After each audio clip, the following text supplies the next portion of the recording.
Hodi.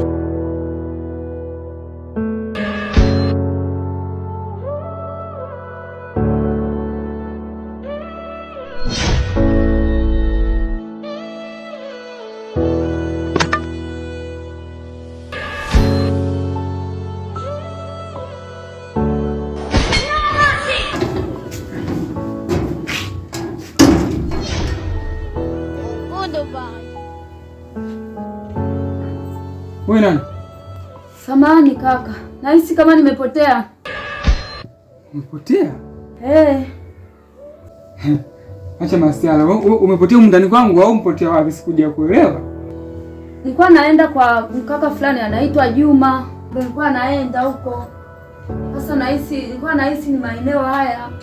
Maana siku ile tulienda usiku, kwa nilikuwa nahisi mazingira ndo kama haya ndo maana nikaingia huko. Okay, sawa.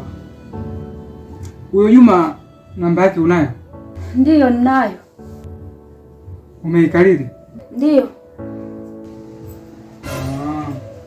Ngoja nichukue simu ili tumpigie.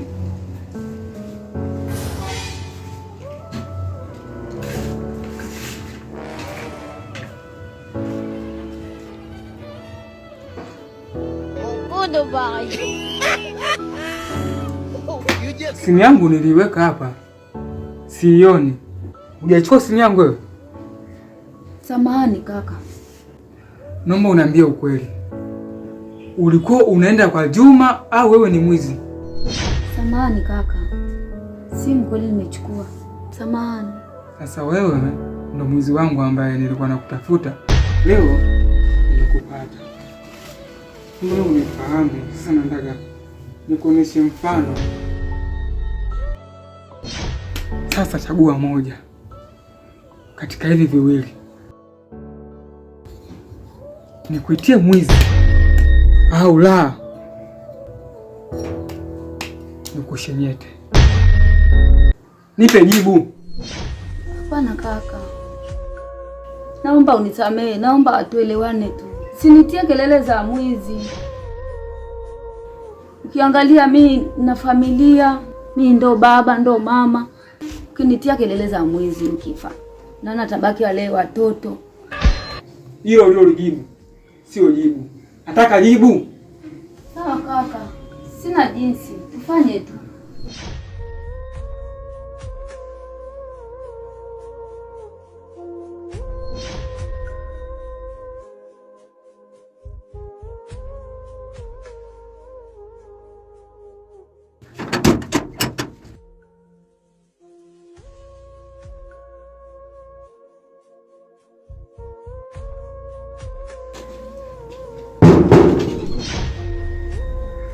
Kama atakuwa mke wako, naomba unitambulishe kama dada yako. Wewe naomba unisikilize. Tena unisikilize kwa makini. Nadhani mke wangu wamfahamu. Ni mtu mmoja mbaya sana. Sasa nachokwambia, kaa tulia kimya. Halafu mchezo niachie mimi.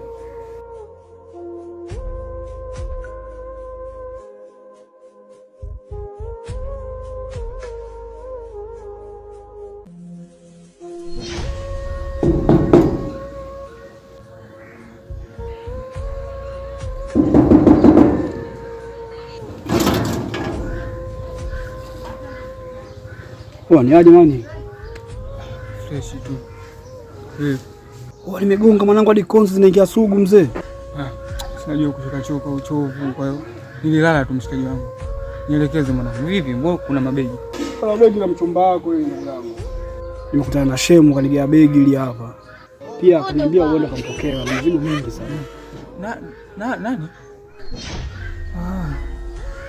Ayo leo mwanangu, leo ni ushindi tu. Hebu kugaika ndani basi. Alafu ndo kampokea na mizigo mingi sana. Poa, ina nini?